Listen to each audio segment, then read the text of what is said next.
12 minutes after 6, we're continuing to follow this breaking news story out of Northwest Charlotte. Fire crews at the scene of a house fire where 2 people have been found dead inside. Right now we want to go back live out to the scene where photographer Corey Schmidt is standing by with Charlotte Fire Captain Rob Brisley. Captain Brisley, can you give us some information about this fire, what you know so far? Yeah, right now we're looking at a very tragic situation where 2 people perished in this house fire. And we're in the early stages of an investigation that's going to cover the fire side as far as the cause, and also a death investigation to determine exactly how they perished in this fire. But right now there's very extensive damage to this house, so we're not doing anything interior. All our investigation work is interviews outside the home, and when daylight, when conditions are a little bit safer, we'll try to get into this damaged home to take a closer look.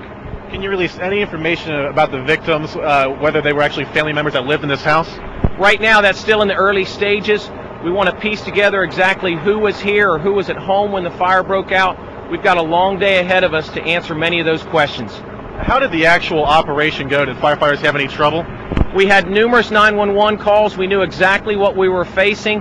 There was a hydrant within a couple hundred feet of this house, so we were able to get hose lines in service, but the fire conditions were pretty overwhelming even when our first fire company arrived. So you don't know at this point where the fire started in the house, is that correct?